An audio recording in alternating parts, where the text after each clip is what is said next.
Salvador, né? Seria Jesus Cristo. Eu não estaria sendo um sacrílego porque eu estou dizendo se a música fosse uma religião. Para alguns talvez ou seja.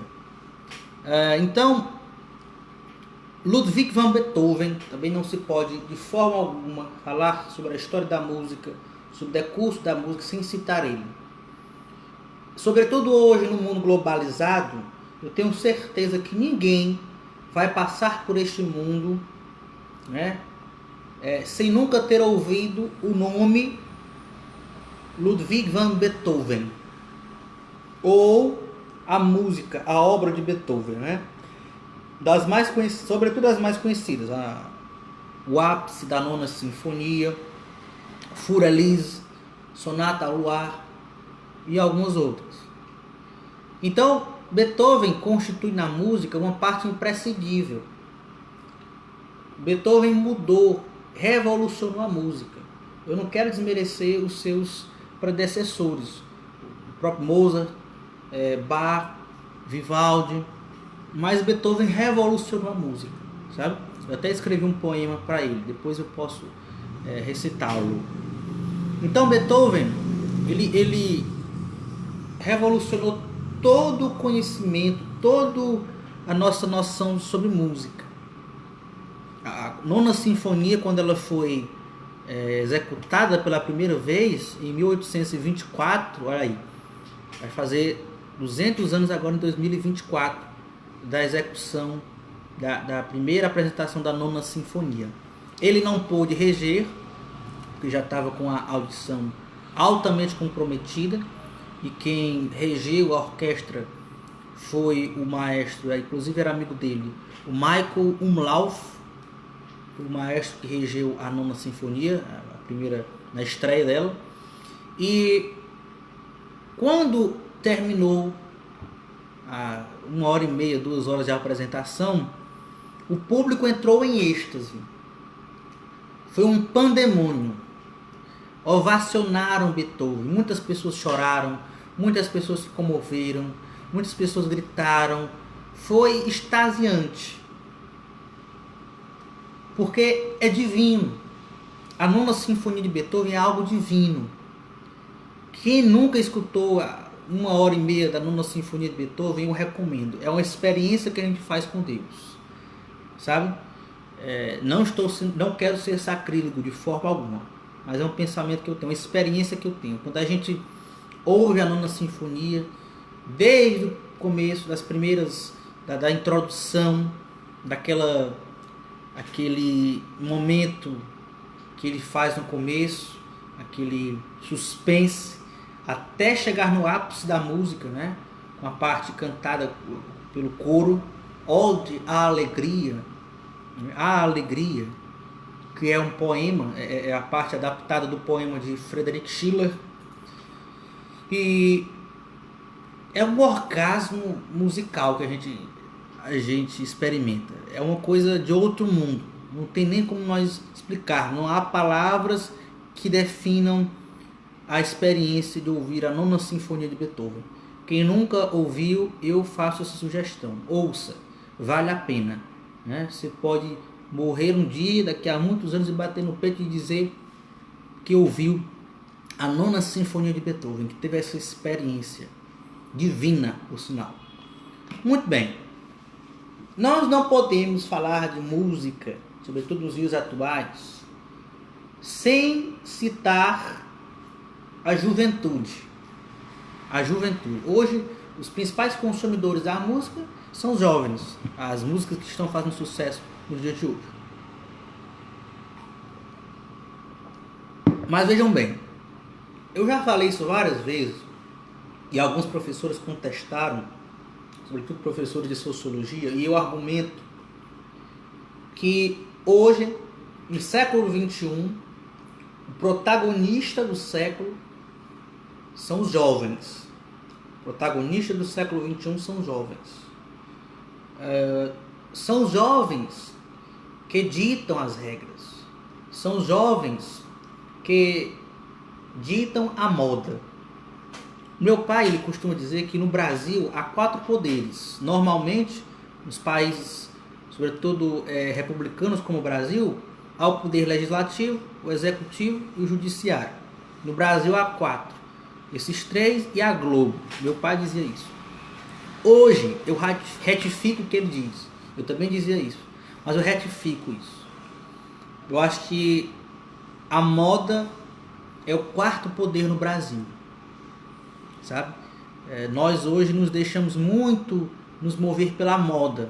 E se a moda for falar mal de religião na música, se a moda for fazer o inverso do que a religião propõe, os jovens fazem. Lucas, você está sendo muito religioso. Eu sei que você é seminarista, mas você já várias vezes mostrou que é um jovem racional. Eu sei. Mas eu vou explicar uma coisa para vocês. Minha humilde opinião. Eu não apresento uma explicação, uma locução moral. No sentido moral, moralista. Porque no Brasil hoje há uma diversidade de opiniões, de seitas, de religiões, de falta de religiões, mas todas devem ser respeitadas. Hoje o comunismo é muito grande no Brasil. Há um grande número de comunistas, socialistas no Brasil. E também conservadores, enfim. Não lugar ninguém. Respeitados nas suas opiniões, nas suas asserções. O meu problema, a minha briga, a minha luta é contra a hipocrisia. É contra a hipocrisia. O Brasil é um país onde mais há hipocrisia. O Brasil é praticamente uma contradição ambulante. O brasileiro é hoje um grande paradoxo, porque o sincretismo religioso, por exemplo, ele surge sobretudo e cria uma força maior no Brasil, e ainda há muitos católicos que vão para as missas dominicais e na semana estão indo para o candomblé, estão indo para o centro espírita. Nada contra essas denominações, nada contra as seitas, nada contra. O que eu estou dizendo é que se você é católico, seja católico. Se você é ateu, seja ateu. Não existe um meio católico, não existe um meio ateu, um meio protestante, ou é ou não é. E isso eu estou me referindo a outras denominações religiosas. No que se refere à vivência ou na igreja, ou você é católico, ou você serve a Deus, ou você abraça ao diabo. A minha briga é que a grande maioria das músicas que hoje são propaladas, sobretudo nas redes sociais e na mídia, elas são contrárias a uma moralidade católica. Eu vou explicar, eu vou depois apresentar os meus argumentos. Então, a minha grande preocupação e a minha grande luta é contra a hipocrisia. Eu gostaria muito de ver jovens que não fossem alienados. Porque eu acredito que muitos jovens fazem isso não porque querem, mas porque há um ditame social que os obriga a fazer isso. Quer a prova disso? Quantos jovens, eu faço sempre essa pergunta quando há muitos jovens, quantos tinham nos seus celulares aquela música do Michel Teló que rodou o mundo, Ai Se Eu Te Pego? Quantos? Tinham até o videoclipe no celular, quantos? E hoje, quantos ainda tem essa música no seu celular? Há pouco tempo atrás, a minha briga não é contra a música em si. Tem alguns cantores, algumas músicas que eu até aceito, que eu até acho interessante. Aquela Marília Mendonça, por exemplo, tem uma música dela que eu gosto, aquela Infiel. Eu achei muito interessante. E cadê? Hoje a Marília Mendonça faz sucesso com outras músicas, porque se ela não compusesse outras músicas, certamente tanto ela quanto a música que ela escreveu outrora já teriam sido esquecidas. Por quê? Porque há um ditame social, que é a moda. Se não está na moda, então não vai para frente. Não vai para frente. E é muito efêmero. Eu sei que o mundo sempre foi efêmero, mas hoje a proporção com a qual as mudanças estão acontecendo são absurdas. Hoje essa caneta ela é usada para escrever, amanhã vão inventar alguma coisa e essa aqui vai ficar obsoleta. A rapidez com a qual as músicas hoje fazem sucesso e depois são esquecidas, ela é absurda. E há muita hipocrisia no meio. Por que eu digo isso? Vejam bem. Há 70 anos atrás, ou mais, havia uma música chamada Nono Mandamento. Vocês sabem qual é o nono mandamento, né? Não precisa nem ser cristão para saber. Não cobiçai a mulher do próximo. Parafraseando, não cometer adultério. Isso vale para o homem e para a mulher. E havia uma música há 70 anos atrás que foi cantada pelo Vicente Celestino. Eu não espero que a maioria conheça. É um canto muito antigo e há muitos anos já morreu. Depois ela foi regravada pelo grande Calbi Peixoto. Nono mandamento.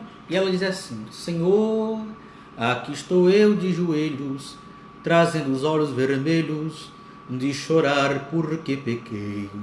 Senhor, por um erro de momento, não cumpri um mandamento, o nono da vossa lei. Senhor, eu gostava tanto dela, mas não sabia que ela a um outro pertencia. Quer dizer, o cara se apaixona pela mulher e quando ele descobre que ela já é casada, ele pede perdão a Deus, porque já estava apaixonado por ela. Então ele pede no final da música conformidade para ele e felicidade para o casal. Isso há ou mais anos atrás. Trazendo para os dias de hoje. Não vou cantar não. Eu largo esse... Abre aspas. Eu largo esse cara, você larga essa mulher e a gente vai viver a vida como Deus quiser. Fecha aspas. Utilizando os mesmos objetos, que na outra música, mas mudando totalmente o sentido. Os mesmos elementos. Deus, traição, Deus e traição, no mandamento. Na primeira música você vê que há aí uma concordância com uma moral. Adultério é pecado, é uma coisa errada, então não pode. Ele pede perdão a Deus por ter pecado contra esse nono mandamento. Nos dias de hoje é totalmente a favor e incentiva, incita os ouvintes a fazer isso. Quer dizer, não há uma inversão de valores aí? Há uma inversão de valores. Então, voltando para o decurso da música, nós começamos falando de Beethoven. Eu falei que o grande protagonista dos jovens hoje, aliás, da sociedade, são os jovens. E isso não é de sempre. Isso nem sempre ocorreu. Os jovens nem sempre tiveram voz na sociedade. Isso começou a partir dos anos 50, com um movimento, uma revolução chamada rock and roll. Para os funkeiros, para os sertanejos, para quem gosta de pop, tudo isso começou com rock and roll lá nos anos 50, com Little Richards, com Chuck Berry, com Elvis Presley e mais à frente. A primeira banda a fazer um sucesso enorme, sobretudo conquistando o mercado americano, foram os Beatles, na década de 60. E aí com os Beatles vieram outras bandas que, tendo como modelo os Beatles, passaram também a fazer sucesso. Os Rolling Stones começaram concomitante com os Beatles. Scorpions, AC/DC, Led Zeppelin, essas bandas dos anos 60, que já no finalzinho dos anos 60 começam a adotar um som psicodélico, né? E aí é que fica explícito que quem comanda hoje a juventude, a partir desse tempo, quem comanda a sociedade é a juventude. A juventude que quer ser liberta de toda a opressão, de todas as amarras, de toda a disciplina que outrora eram utilizados para manter a ordem e a moral. Né? Então, sexo pode ser feito à vontade, drogas podem ser consumidas à vontade, a religião vai ser muito mais criticada. Há uma rebeldia quase que coletiva por parte dos adeptos. Muito bem. Então isso começa nos anos 50 e vai sendo cada vez mais intensificado nos anos 60 e 70. Tá bom? E o principal motivo disso tudo foram os roqueiros dos anos 50. Little Richards, Chuck Berry e Elvis Presley. Eles são os grandes percussores de toda essa